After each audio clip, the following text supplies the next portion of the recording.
Welcome back to Footballing with Ben Roethlisberger, and the Steelers are going to the postseason, baby, just like we thought. Call it. I asked Evan if he's eating his crow. He goes, he's going to look how to cook it and prepare it, and then he's going to eat it. But we'll talk to him later about that. Probably the best tasting crow. I imagine it'd be great. But no, super excited. I am back from Texas, made it back safely. No rattlesnakes got me, which was a fear because it was very hot there. And got to watch the game there, which was fun because I got to watch it with all the guys there at Cactus Jack. So it was just so much fun to sit there with Levi and his brother and Scott and Jake and Jerry and all the guys. So it was Tim. So just a lot of fun to sit and watch the game with them. So I'm excited to be back, to be sitting here with you, Spence. I feel very unprepared. I think part of me is like, I feel unprepared because I feel like there's so much I need and want to say. Sure. And it's like, okay, you got to kind of compartmentalize and prioritize. Yep. What to talk about, because we're gonna get right into the game, the Ravens game. We're gonna get right into that, and then we'll hit the playoff game against the Texans coming to town. We'll talk about that because I think we definitely need to talk about that if we think that's the best scenario for us, even though we don't have a choice. But you know, what did we want, and what do we got, and what it's gonna look like. So I'm excited. This is gonna be all football. Yeah. I mean, for the most part. Obviously, Evan will be here. We'll do that whole thing. But we are ready to rock and roll. So I'll turn it over to you, my friend. Yeah, well, just like every good football episode, we'll start with a nice cold beverage here. This one comes from the great city of Nashville, Tennessee. Nashville. It is from the Black Abbey Brewing Company. There you go. It's called The Rose. It's a Belgian-style blonde ale. The Rose. This is like The Bachelor. We're giving the rose to the Steelers. You get to keep going. Hey, look at you. You get to keep going, Steelers. Segues for days. Here you go. Belgian style blonde ale. Mm-hmm. Drink the rose in peace. Golden glory, dry and clean. Do not be troubled. That's like the Steelers right now. Do not be troubled. Hey, it's nice. Feel good. It's good. 5.4. Oh, really? Yeah. Wouldn't think that. Smooth, huh? Mm-hmm. Too smooth. Very. That's how they get you, man. They make these smooth beers. There it is. If you want some more. Belgian style blonde ale. Well done, Black Abbey Brewing Company. Nashville, another reason to go to Nashville. Yeah, it's a beautiful city. All right, this game. Let's jump into it. Let's get it. This game was sitting on this side of it. Another heart racing. Yes. Heart attack inducing. Like it was.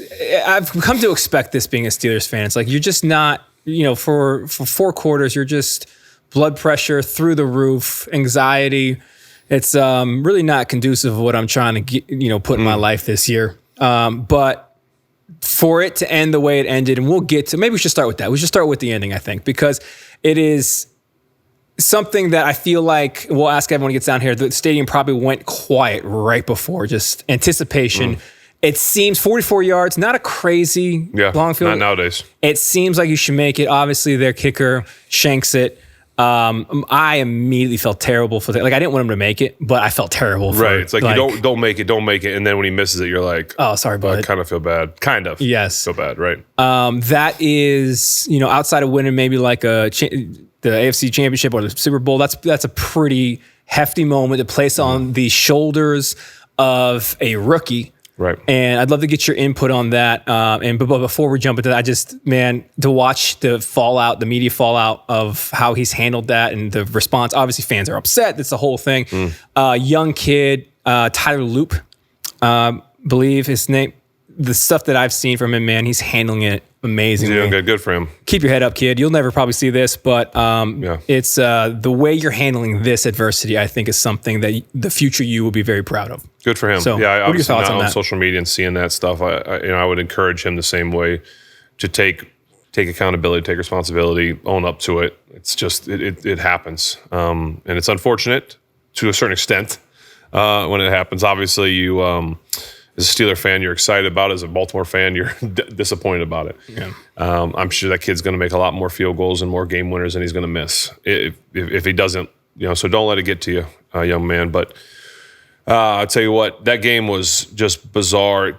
Coming down to the end, and honestly, if you talk about the 2 field goals at the end, because people are going to have talked about, I'm sure, which I just got back in town, so I haven't heard anything. And again, I'm not on social media. We know that, but I'm sure people aren't excited about Boz missing the extra point, Right. which would have been a 3-point game, which again, it's still going. But the difference in the two kicks is what I would like to talk about. You watch Boz's kick, and it's end over end. It's a great kick. It's going right down the middle, and all of a sudden it just takes a right hand immediate turn. And I know kicking towards that end zone can be tricky. It's more of the open end, and Wynn can kind of come in and go towards the close end and swirl back. It can do unique things in there, right? And watching Boz's kick, it was almost like jaw dropping. Not because he missed. I mean that's shocking as it is. I mean Boz is automatic, and I know he's going through some stuff right now. And I talked to him after the game and just encouraged him and tried to give him some upbeat advice on just staying confident, because I know right now it can be hard and he can lose some confidence right now, but just encouraging him that at some point they're going to need him and just to keep doing his thing. But watching his kick and then it making a right turn was just like that doesn't feel right. Like what in the world just happened there? Compared to the Baltimore's kicker, that was not. I mean it was straight right. I mean that's sometimes when I miss my driver, it just goes straight right. There's nothing good there. It didn't have a chance off his foot. And I think I had read or saw somewhere that he maybe said like the second he hit it, he knew he missed it. Yeah. And that can happen for any of you golfers out there or people that do things. It's like the second you do it, it's like, nope, no good. And so I feel bad for him that he missed it. Excited for the Steelers to move on. Excited that players like within the Steelers, on the Steelers team, that maybe had some unfortunate things happen during that game, especially late, that they get redemption. Yep. Right? I think first and foremost when it happened, I think of Alex Highsmith. He has a chance to sack Lamar, free run at him, and they throw a touch. I don't know if that was the touchdown pass or that was I forget if it was a touchdown or the big play on fourth down that allowed the game to keep going. Right? I was like, oh no, like and he'd been playing great all night. He's been playing great. Not all night. The last 5-6 weeks, he's been on fire. And so that's why I'm like, for that to happen, and I understand what happened. Alex has come down, and when you get on a quarterback, especially when that can move like him, you have to break down. Okay, that used to be my favorite. Even I'm not even close to as mobile, but I used to love when I saw a defender coming full speed at me, because the faster they're coming, the more slight or the smaller moves you can make as a quarterback. Okay, hear me out. When a guy's coming full speed, a little bit, just a little bit this way or that way throws them in a tizzy, because they're, it's the momentum. Sure. Where if they break down, now you've got to really get out of there, right? And so Alex did everything he was supposed to do, because if he comes full speed and doesn't slow down, there's a chance that he lights Lamar up and ball out, this, that, and other. But there's also a chance that just the most subtlest of moves can get him to go flying right by. So Alex breaks down and does the right thing. Yeah. But just, Lamar is a really good football player, and he's slippery and it's hard to tackle him. And so I felt really bad for Alex at first. I did feel bad for Alex. And then obviously Boz. Yeah. Two great guys, great teammates, great Steelers, great performers. Guys that you just don't expect. Like it's like what just happened. It's crazy, but we get redemption. The kid goes down and misses the field goal, and it's because I was thinking too, when Isaiah Likely, their tight end, caught that pass, and and talk about that play since we're talking about the end of the game. Even Jalen Ramsey, like he sees the ball the whole way, and I would have bet the farm, bet everything that Jalen Ramsey's knocking that ball down. Sure, he wasn't even trying to intercept it. A lot of times DBs, when they get back there, they panic, which is why we joke they play defense. Right. They panic. They don't, do I go for the ball? Do I go for the tackle? Do I go for the interception? Do I bat it down? What do I do? Ramsey's not that way. Like he's going to make the proper play. A lot of times guys are like, I'm going to intercept this ball because it's stats, it looks good. Sure. And then you end up like it backfires. He was batting the ball down and he saw it the whole way. It didn't surprise him. And so when he kind of like, he went to try and bat it down and Likely had it. When that ball was in the air and I saw it was 5 coming to make the play, I'm like, oh, that game over. Mm-hmm. Like I'm pretty sure that was the 4th down play. Mm-hmm. And then he doesn't knock it down and the guy makes the catch. And I'm like, oh my gosh, I feel so bad for Ramsey too, because I'm like, he's all pro. He's Pro Bowler. He has been a huge addition to this team. And it wasn't like he was in position. I thought everything was great and it just didn't happen. Again, we always say they get paid too. Right. They're players. So I feel bad for Ramsey on that play because I thought it was going to end that way. But then also I was like, man, what redemption for Isaiah Likely? Because remember, he was the one that caught the ball in the end zone last game that they said was no touchdown.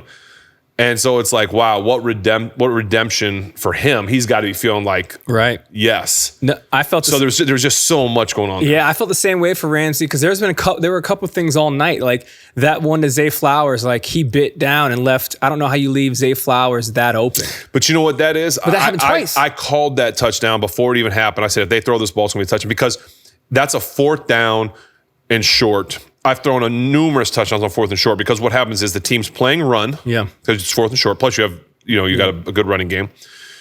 And then they're like, okay, and as the defense is bringing the house, it's all out. The ball's got to come out relatively quick because they're adding one more guy than you can block. Okay.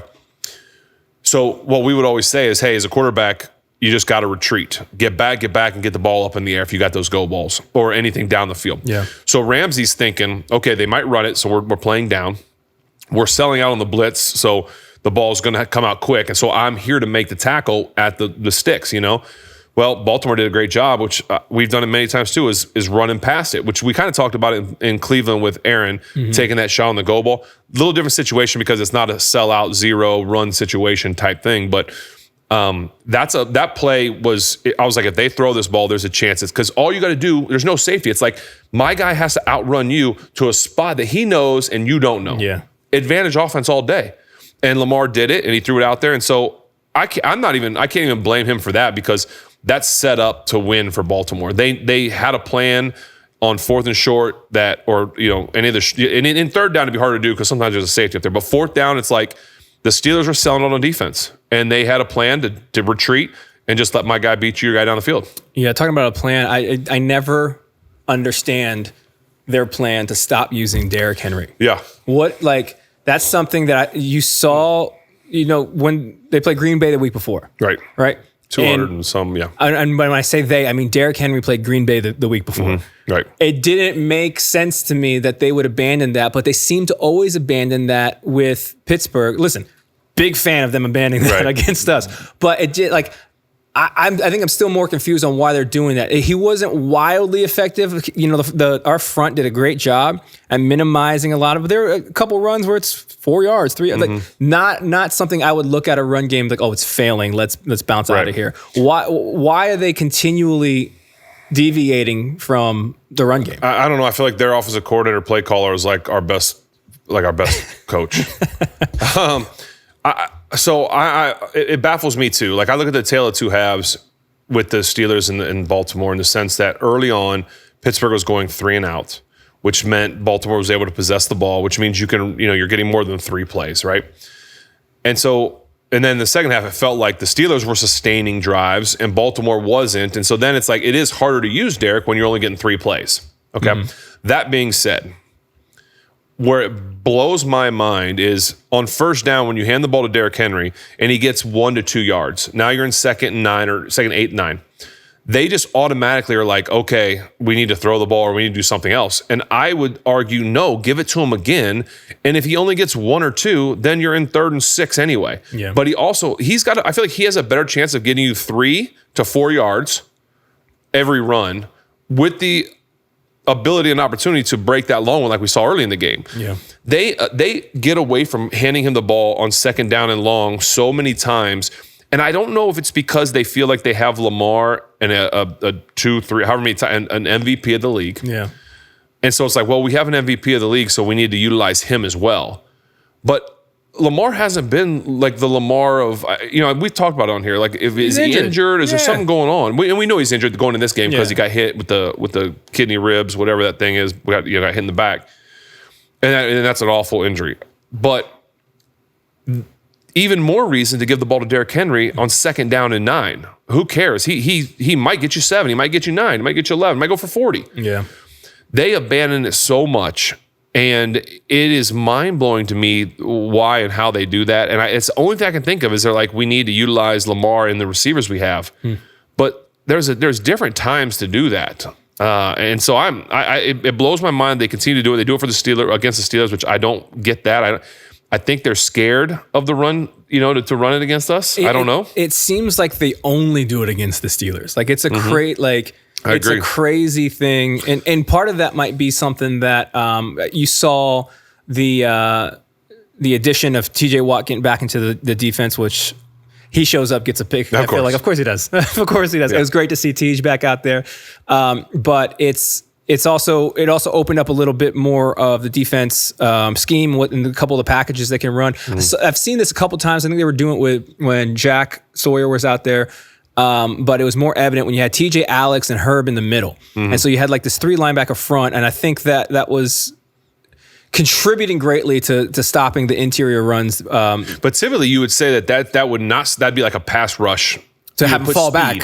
Speed in there and this kind of stuff. Like that's if you're going to stop Derrick Henry, you're putting big boys in there. Sure. You know what I'm saying? So I don't, it's a great little wrinkle the Steelers threw at it. I would ask the question too, and again, whether this gets traction or not, I'm asking a question, is I wonder if the reason that Baltimore does that with Lamar, I just thought of this, is, it's very well known that he's had his struggles with the Steelers.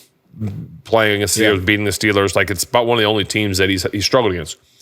Maybe there's something there that Baltimore's like, we're going to help Lamar get over this hump and beat the Steelers, so we're going to let him throw it and do this, that, and the other. But listen, you saw what he was able to do late in the game on situational football. So utilize him in situational football. Yeah. Now he had a big run in that game. I forget what quarter it was, but a big run that got called back. Right. And was it a hold? If you're a Steeler fan, you're like, yes. If you're a Ravens fan, you're like, no. If you're an avid NFL watcher, you're like, probably not. Yeah. So read how you want from that, from my explanation there, if I thought of what it was. Right. But he's going to make those kind of plays. But, I think that the ebb and the flow of the game, I always feel like when the Baltimore plays the Steelers, it reminds me of like when Cleveland does, and you're like, Cleveland could be playing really well, and we joke about the Cleveland effect, where it's like all it takes is one play, and we're like, oh, we're just the Browns again. Here we go. I feel like Baltimore has that, but maybe it takes more than a play. Sure. Like TJ's interception, that's a backbreaker because it's like, okay, Steelers just scored, tied the game up, I think, and now we're going to drive, and it's third down, it gets batted down, we punt. No, it gets batted down and intercepted. Yeah. Big difference. And it's like just a couple things where we're 3 and out, we can't get this first down, and it's like, oh, here we go again. It's like we can't beat these guys when there just seems like there's something there. Yeah. And it goes all the way to the end of the game. I mean, they have a chance. I mean, Aaron leads you down the field to win the game, and I knew I was like, he's got an eternity. He had to use it, no timeouts, but so much time and just getting down there. And this is why you brought Aaron Rodgers in. This is why you feel confident going forward that you're going to win a postseason game. This is why you feel confident that Aaron Rodgers is the right guy for this job, because that situation was just like, sure. Yeah. And Baltimore scoring so early, I'm like, why are they? There's like, that was the best thing that could have happened to Pittsburgh. Because if you give Aaron 50 seconds, can he do it? Sure, but it's a lot harder with no timeouts. Right. So with them scoring outside of the 2-minute warning, I thought that was way. Listen, you can't stop that because he beat the defense. And I know. So it is crazy. And so you got to get in there. I'm sure it's a peace of mind to know that they can do that. Obviously, it's disheartening for the defense. I just have, for some reason, way more confidence in Aaron Rodgers in under 2 minutes than I do in his opening drive. Like out there, like this. Aaron likes to get. I feel that was the same way. Like you get to feel the game a little bit. You're like, oh, dude, that like when I was watching you, I was like, oh, dude, you gave him a minute 50. Yes, I'm like, it's what eternity. Might as well be. Even with no timeouts outside the 2-minute warning it's too much time. Yeah, it was like great. It was great. I had no doubt in my mind that Aaron would lead the offense down. I didn't think Baltimore would come in, because this is one thing that you're talking about, some of the penalties that Lamar runs, that, the holding call. I remember texting this to you. I'm like, the Ravens can't get out of their own way. Yeah, for sure. They do something, it's a penalty. They do, like, every time they had, 1 step forward or 2 steps back. And I felt like that was something that, at the end of this game, win, lose, or draw, I'm like, dude, you can't go into the playoffs playing like that. It wouldn't matter. Like, they were losing all of their players to injury. Obviously, Kyle Hamilton went down, which a huge loss. Big. Almost lost. I forgot the dude he ran into. He had to go into protocol too. They were swapping the 10. Linemen were going down. Who are they going to play next week? Yeah, they had no I've been in that situation too, where you're going to the postseason and you're like, we are so banged up. It's like, I don't know how we're going to make it through this. Yeah, like it's tough.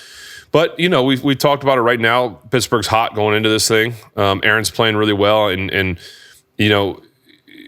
struggles early, if you want to call it struggles early, but he got Adam Thielen involved. We got Calvin Austin back involved. I would say this is the first time I thought there was a little bit, we maybe didn't utilize the running backs as much, or maybe not utilize them, but maybe their game wasn't as successful. Like they didn't have as good a game. No big splashy plays. Yeah. But, we tried to throw the ball to Pat Fryermuth, which was who would have thought? Finally.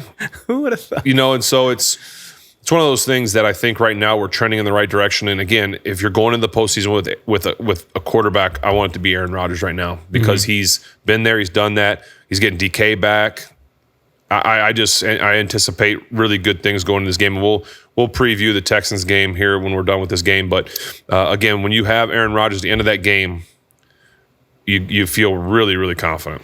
Yeah, and obviously with DK leaving after the Lions game, the big question was who's going to step up and kind of fill that void. Obviously sitting on this side of that question, how do you think the Steelers compensated for the loss of DK? Well, you don't have one guy fill that. Yeah. You have committee, right? Thielen, Scotty Miller. I mean, Calvin was always in there. You get Pat more involved. That we've been saying about Pat getting involved anyway. Right. But utilize Pat as a guy too. That's a part of that. He is a person that should be more involved, but he takes some of that DK load off too. The part that you can't mimic or simulate is the DK effect. Sure. Whether he's getting the ball or not, there's always going to be eyes on him, right? A safety's got to be over the top. You got the potential go ball. There's little things like that are always going to be present when he's in. When he's not in, there's a lot less of that. Mm-hmm. So you can fill the void in terms of catches, routes, things like that. But the effect of having a guy like that, you can't. Yeah. Phil. No, I totally get that. It's interesting going into playoffs. This is the first home game since 2020. Okay. Playoff home game, is it? I'm guessing. Yeah, I'm asking. I mean, yeah. I think would have been probably. the Browns one, right? Maybe. Because yours was in probably, Kansas City, right? Your last one. Yeah. It's Monday night. Mm-hmm. Tomlin's favorite night to play football statistically. Yes. You know what I mean? We've been talking all year about the veteran acquisitions of this team, and we've throughout the season seen maybe where some of the age is catching up to him. Like, hey, man, I even think about a Darius Slay that's no longer on the team. Like, it's like, hey, we want to get these acquisitions, get a veteran presence on the team. Do you think the postseason is where you're really going to see that return on investment? I think so. You should. You're going to have guys that are veterans that have been on this team that are excited because you don't know how many more runs you're going to get, whether that's Aaron on offense. And, he's about the only veteran on offense, it feels like. Kenny, I want to say veteran, but can you just... I'm thinking about guys with rings, right? But defense, Cam and TJ and Ramsey in here now. And, it's going to be... These guys are going to come to play, and they're going to be motivated. And if I was a veteran guy and we had young guys on our team... I would just say follow that. Like, watch. If I'm a coach, that's what I'm saying. But I should say it that way. If I'm a coach, I'm going in there and I'm saying, hey, listen, if this is your first time in the postseason, watch one of these. Watch this guy, this guy, this guy, this guy. If you're not sure how to, because this week's preparation is not like last week's preparation. Well, last week was the first playoff game. Sure. Baltimore was the first playoff game. We were basically 1-0 in the postseason. Right. But this week's preparation is different. Like, your practices have to be different. Your meetings have to be different. Your time and energy and focus have to be different. It sounds crazy the way you're eating. I mean, the intentionality of this week and everything you do. It doesn't mean you can't still enjoy it and have fun, and you can't be uptight. You know what I'm saying? We were talking about we can't be uptight, but it's got to be a different kind of focus. Sure. And so that's how I would encourage as a coach to tell these young guys, hey, watch how these guys conduct themselves. Because I promise you, TJ Watt, Alex Highsmith, Cam Hayward, Ramsey, Aaron, probably even DK, even though he's a little bit, these guys are going to conduct themselves differently this week. Pat Fryermuth, even though he's a little younger, but they're going to conduct themselves differently. Watch how they prepare. And if you're not sure, ask them. Yeah. And so that's what I think is, what needs to happen this week and where your veteran presence could really step up. Yeah, I want to ask you one thing about that, but then I want to go back to a moment where at the end of the game when Aaron's comms are going out, right? Can't hear the play, has to waste time, all that stuff. I want to ask about that, but on that topic, what is the message that Tomlin gives going into the preseason? or postseason, excuse me? Well, it depends. Is it the one he always gives or is it a different one? The message I would give if I was him is you don't know when you're going to get another chance to do this. The postseason is not guaranteed. Look how many teams are not making it. Yeah. Look at this team we just beat. There's teams with better records than us, I think, that aren't making it, because of the way that falls in the division. This postseason is not promised to you. You're not going to, potentially won't get another game in this postseason. You just never know. And so now all of a sudden, every game is a primetime game. We talked about that on this show before. Everyone gets motivated differently, right? Some people get motivated by money, by rings, by a gold jacket, by how many followers, like whatever it is, making someone jealous, or proving someone wrong. Yeah, bragging rights. Bragging rights. Yeah. There's multiple things. So whatever that may be, we always say, hey, listen, when you have a primetime game, everybody's watching. So this is your time to get any of that stuff. Remember we talked about that third grade teacher that didn't like you or you got cut from your freshman team or whatever. Now's the time to show it. Well, when you're playing at 1 o'clock on Sunday, not everyone's watching those games, right?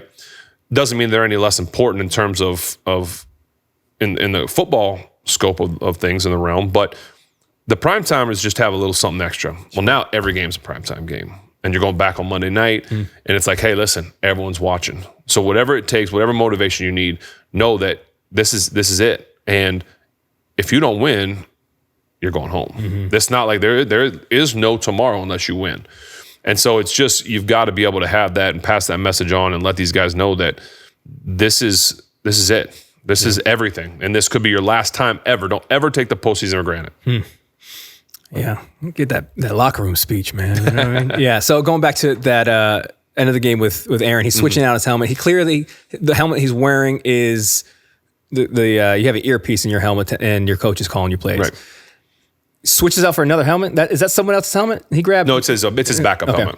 So that doesn't work. Have you ever been in that situation? If so, what's that panic feel like? It's great. I love it actually because then I get to call my own plays.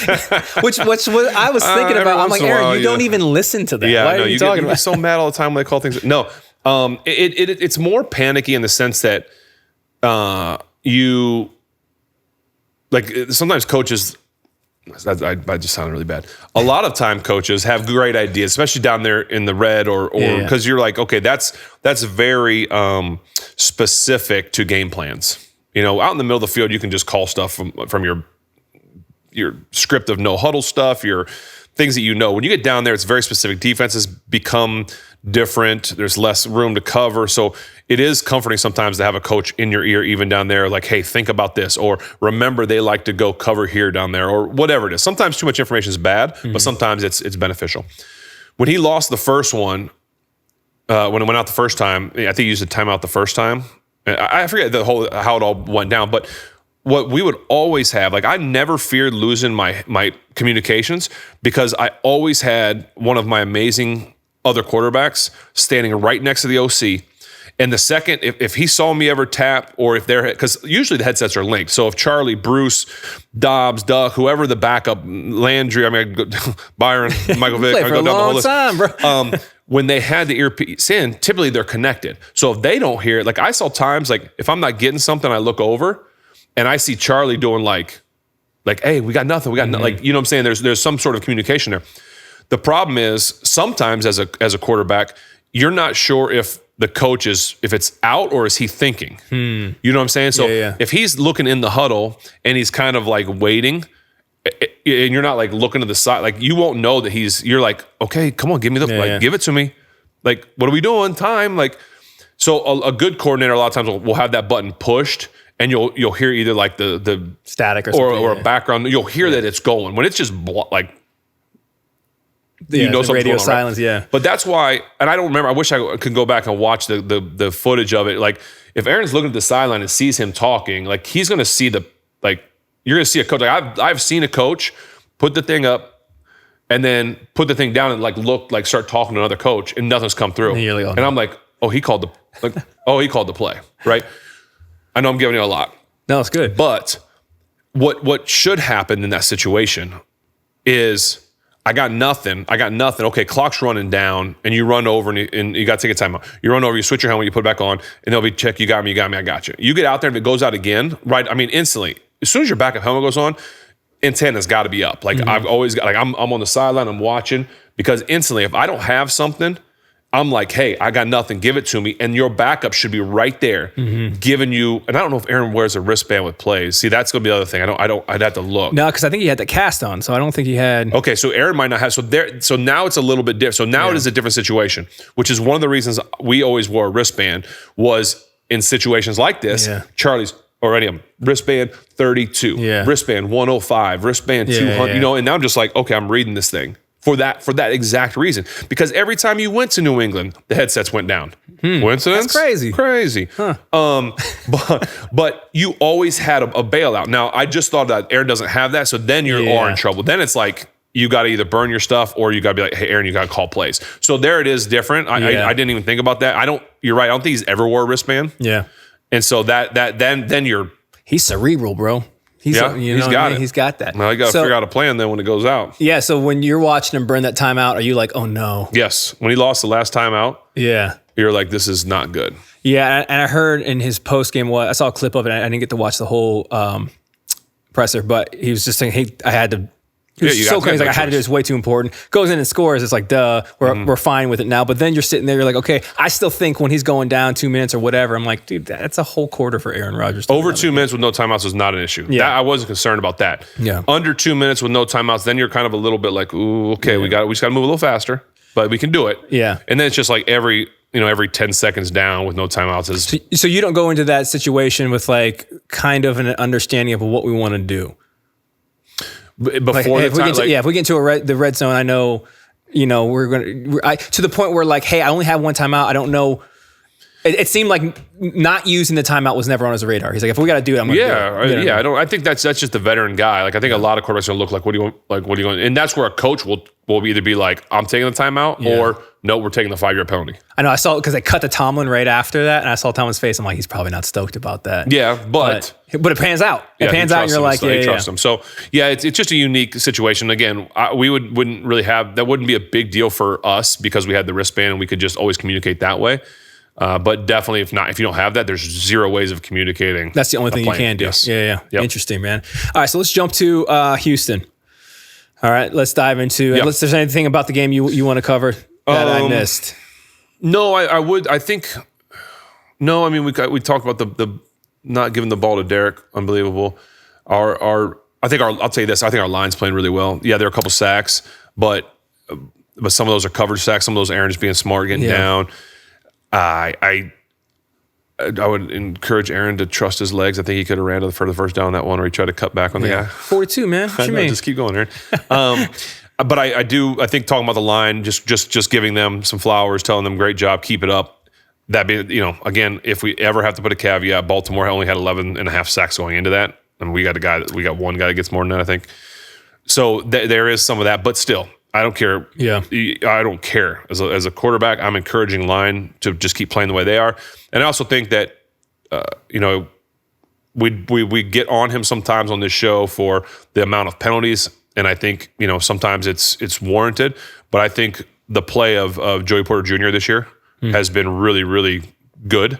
Again, we all can talk about the penalties, and that is what it is. But I think I heard that he hasn't given up a touchdown all year. Come on now. Something like that. I could be wrong, but if he has, it's only been like one maybe. But the way he's playing has been really good. My son said to me this morning or last night, well, how are we going to stop Nico Collins? I said, I'd put Joey Porter on him. Yeah. I would let Joey follow him, just like he used to do Ike Taylor. And you know what? You're going to live and die with some penalties, and he may get some holdings, some PIs, but I trust him playing against a guy like that and being like, you know what? You got him. Mm-hmm. And I wouldn't, and maybe this is asking a lot, and maybe this is too much. I would strongly consider not even giving help.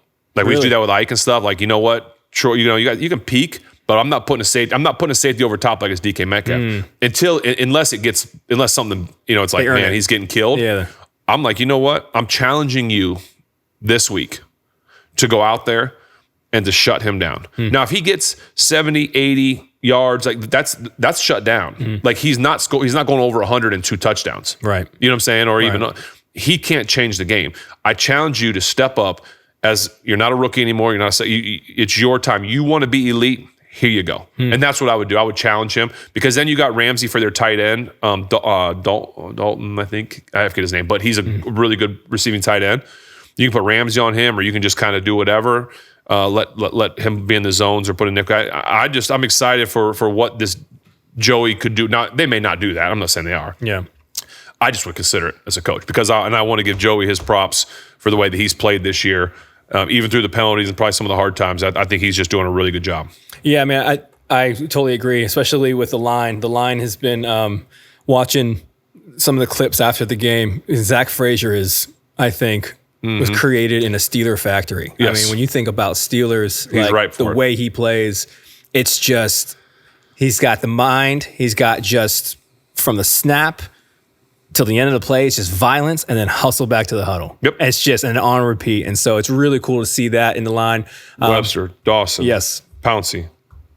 Yeah, which is, I think, a really important position to get correct. Man. And I think we got it, and it's really cool to see, especially with the younger guys. Obviously, you got Isaac in there, but you got Troy, you got Mason McCormick. Again, he's playing well. The line is, are they perfect? No. Do they have a lot of heart, which we talked about on the show? Heart is all that matters at offensive line, and I think that they're showing, and they've got talent too, but they're just going to continue to get better. Yeah. They're going to continue. And when I would love to, I still think they should add a piece this offseason. I know we're not getting the offseason yet because that may be a few weeks down the road.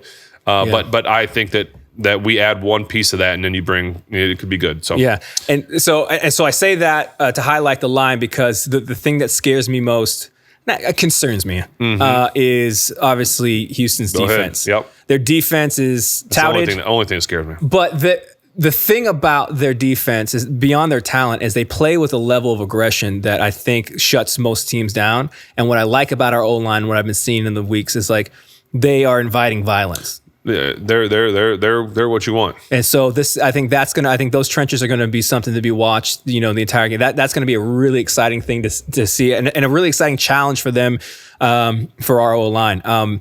That being said, Houston's offense isn't something I was talking to Evan earlier before we started filming.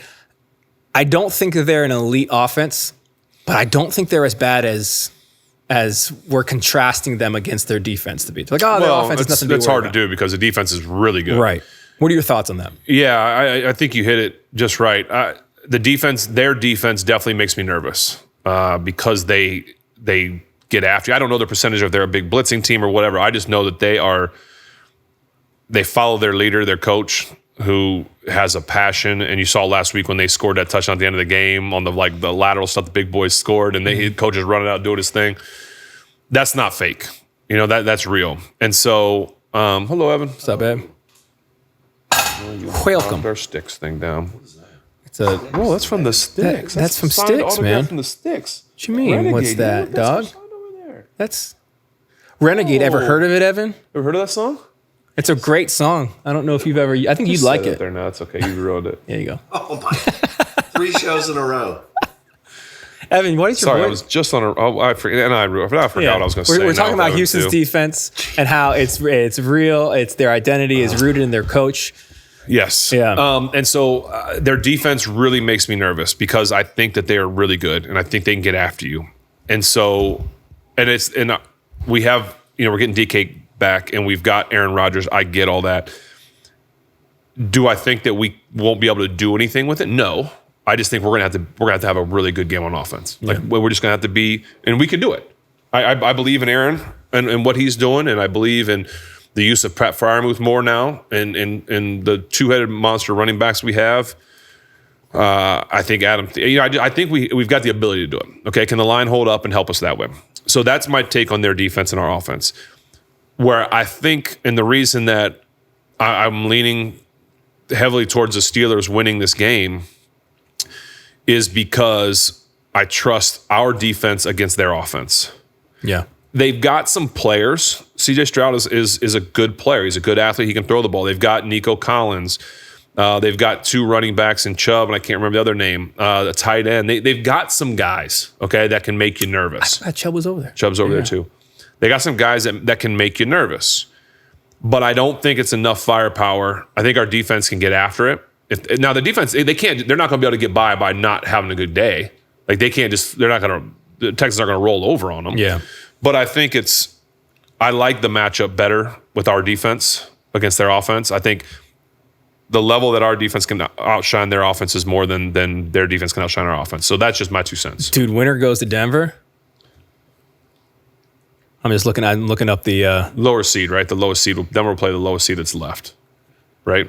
Or is it the lower seed of our game? Yeah, well, I mean, this just says the winner of our game goes to Denver. Okay. Well, I'm not. You can't look past that. Yeah. But that's my. I mean, we can definitely dive into that more. I know we got to talk about the family dinner, Giant Eagle's family dinner here, because we are appreciative of Giant Eagle, and I'm very thankful to Giant Eagle, Bill, Ian, Chef Mario, all those guys, because New Year's, y'all did a great job of supplying us with amazing food that we got to enjoy all night. So thank you guys so very much. I'll encourage y'all, if y'all ever are having a party or looking for where do we find food to get, go to Giant Eagle. They will make it happen. They're awesome over there. So thank you.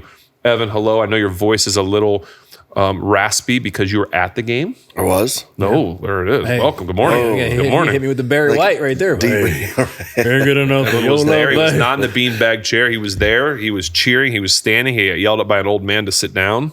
The whole section did. Yeah. The whole section had to sit down and Apparently listen. we're not allowed to stand anymore. Can't stand. You shouldn't have been standing. All right. Well, What do you say? It's not third down and it's not renegade time. You can't stand. Yeah, it's time to sit. Is that his first game? Was that, I don't know. Yeah. I doubt it. Well, Evan, I'd like you to first start with explaining this. All right. What we have here from Giant Eagle. All right. In the front, the sandwich is a buffalo chicken, like panini. Yes. Then behind that, you have hot sausage and peppers and onions. Yes, we do. And then a stuffed pepper. Oh, okay. This is the stuffed in the middle. Yeah. Oh, that's what I meant. That's what I meant. Yours are on that side, Spencer's. Okay. Well, thank you. Thank you, Giant Eagle. Thank you for this episode. Thank you for the family dinner. Talk to us, Evan, briefly, if you would, about your experience of the game, what you thought of this last game first, please. The Baltimore game, the one against the Crows. It was a stressful time. Yeah? Yeah. It was a good time, though. Very loud. The fans were yelling and screaming and carrying on. So all good or bad and good? There was some bad. I mean, the ebbs and flows of the game kind of, Yeah, warrant different things. Yeah. Yeah, but fair. a great experience. Heck of a game. A lot of good things happened. Some bad things happened. I think our defensive line is running on all cylinders right now. Go. So I want to go to obviously missing the field goal there. What is your reaction in real time? There are a lot of people that wanted us to make sure you were okay. Oh, the missed field Just goal? glee. Oh, Just it was euphoric. Jubilation, whatever. It was amazing. But you had to be like, oh, this is the worst. We stink. We're the best. Yeah, Well, you listen, thought it because you went from lowest low to the highest high. At that point, you still have that little bit of hope, like Dumb and Dumber. So you're telling me there's a chance. So that's in the back of your mind, and as it happens, it's like unbelievable. Yeah. Just pure joy. You were telling me before we got going how loud this was. You've been to a plethora of Steelers games throughout your life. How does this compare in volume? It was so loud. It really was. Like, I don't know if it's because I haven't been there in a couple of years or what, but it just felt like as soon as you walked into like the concourse area and stuff, you could just hear it. Here we go Steelers and expletives towards the Ravens and the back and forth right there. It's enough to give you goosebumps. So you knew going in it was going to be a wild event, no matter what. Nice. And That's awesome. And obviously you're standing here as a champion, an AFC North champion. Congratulations, Pound Evan. my chest. Congratulations. Yeah, there you go, Evan. Evan said he got notice of the game. Yeah. Yes. Yeah, he's I did. Taking pictures. That's what I like. He was telling me about the game. I was like, did you get left alone? Like, I feel like you can't go there. When I was standing in line, I got noticed because I didn't have anything over my face. But when I was in the crowd, I had my terrible towel around my face. And then Jack Taylor. it was chilly. It was a chilly night. We got to earn it, You got to earn it out there. Evan, you just heard me give my take on the game coming up against the Texans. I will say this too, I didn't get to say it. If I had a choice of who we were playing in the AFC right now, of like the wild card teams, Buffalo was the last team I wanted to play. Texans was second last, and the Chargers would have been first. Really? Yeah. Why Panini in my throat. why Texans a second to last team? Well, just because I don't want to play the Bills, Oh yeah, sure. and the Chargers are just. I don't think they could come here and beat us. Right. I don't think they're that good. I'm more afraid. I was more afraid, and still am a little bit, of the Jaguars. I don't know why, because I don't. But we couldn't play them. I'm saying they're in the. No, in this round. I'm just saying. next round. I'm just saying. Next round. Yeah, well, you'd have to go to there. I'm not afraid of any of the only team and I can't trust Bo Nix yet, and I like Bo Nix. I'm not. I'm only saying that, and I say I don't trust him only in the sense that he's never been in the postseason, and it's different. That's all. That's all I'm saying. I know, Not that I don't. but He's playing well. great. Yeah. Same thing with Drake May. What about you? Where do your fears Yeah. lie? I like Drake May too, but I understand what you mean. New England is just scares me. Historically. Yeah, the trauma from years before. I know. I see. They're the starting number to 2 creep seed. I'm back like, what in. year Read is the it? brakes off him already. I understand, but that was before Drake May found Drake May. It's true. That was fake May. You know, Okay, so what's your thoughts on the Texans? Come on. Texans. I'm not totally afraid. Like, their defense is scary, but I think the lack of offensive line, and I'm just mirroring what you said pretty much. CJ Stroud, I'm sure he's a good quarterback, but I don't know how he's going to do if our defensive line is hitting on all cylinders. In his facial out. Yeah, I don't Hitting them care early. what wide receivers you have. You're gonna be scared.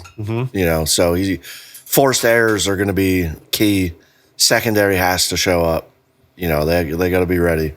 So offensively, I think Rodgers gets himself to another level. Yeah. When it comes to this time of the year. So we saw with that 20-yard run. Yeah.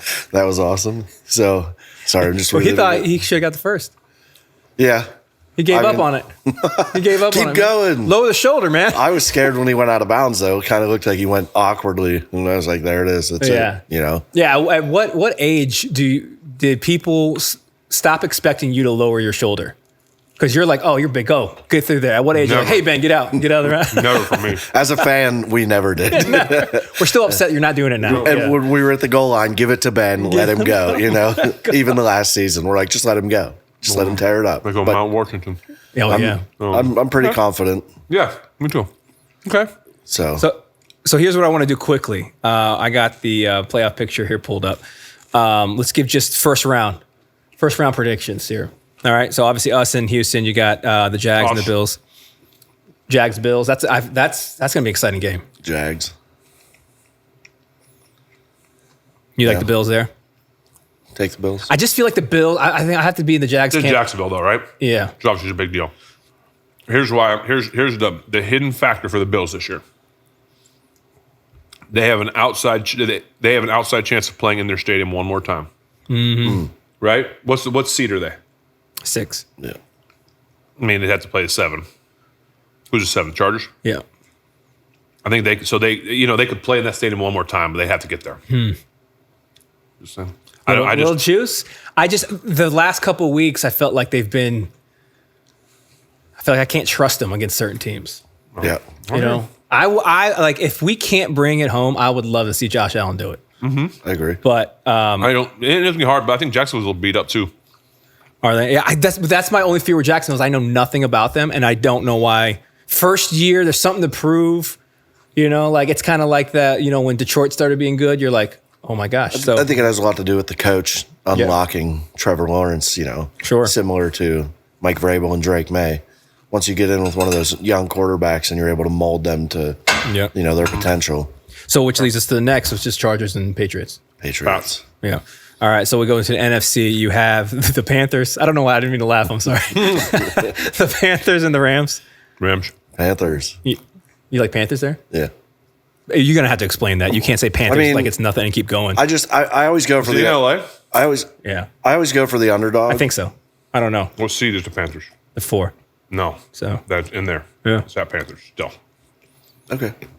Okay. All right. Listen. Fine. Okay. Next. no, explain. Explain. No. what- Like I said, they beat him in the regular season. I know that doesn't mean anything at this point. I'm just saying I like to go for the underdogs and see new teams get into, Yeah. Okay. I didn't ask who you wanted. Who you think? Oh, okay. Yeah, you're right. Well, Right? Is it who we wanted? Yeah, no. Yeah, it's who you want. Who you think? Who you think's gonna win?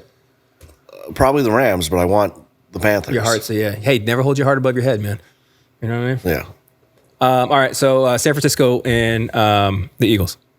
Niners, Eagles. Eagles. I like the Niners here. Two good running backs. Yeah, and I think it's fluky though. I think the Niners are too beat up, but I'm going to take the Niners. Yeah, but it's not going to be dominant. It's going to be like a fluky, I can't believe that happened. Yeah. The Niners won. And then the old NFC North. You got the Packers and the Bears. I'll take the Bears. The Bears. The Bears. I like the Bears. I like the Bears. Bears. I'll take Green Bay. Yeah. Why? Because we can't have a clean sweep. Oh, no, it's not who I want. It's who I think. Green Bay. Green Bay. Okay. It's a rough day today. Yeah. It is. It was still. Just bouncing It was back. 2 days ago. He's Still never- gaining feeling in my toes. You know. All Thawing right. out. All right, let's go. Well, let us know your guys' predictions. Yeah. And I will say this: we've been pushing this cookbook. This is the final week of the cookbook menus. Yeah. The ones that you've signed are all sold out. What? Yeah. They gone. They gone, and it turns out they went pretty quick. Yeah. So it turns out they didn't last long. Do we? Well, we'll have to talk off air Yeah. if we order a couple more, Hey, like 3 or 4 more. hey man, your world, brother. Whatever you want to do. All right, we'll figure that Yeah. out. So, all right, anything else, Spence, before we sign Oh, I out? feel good. Because I know sometimes when I end this thing, Evan likes to Yeah. chime in at the end and do his thing. That was one time. I'll never do it again. Oh, are you sure? You sure? Positive. Evan, what were you just saying earlier? Which Did one? you Well, wanna say thank you. that? No. Wow. You set me up for that. Well, man. what was the name of that bar? Shenanigans. Shenanigans. Shenanigans. Hey, Farmer. What's the name of that? Shenanigans. Oh. All right, here we go. We're ending this thing. All right, thank you guys so much for joining us. We're going to the postseason. That's all that matters. So we'll see you guys next week, hopefully. Spence and I have to talk off air about some things. I'm just being honest. We'll see you at some point. We just don't know how it's going to work. But thank you for joining us today. Thank you, Evan. Thank you, Giant Eagle. That's pretty much it. So we'll see you. Congratulations, Steelers. Here we go. Postseason. Let's get our first one with Aaron Rodgers. Let's do it. See ya.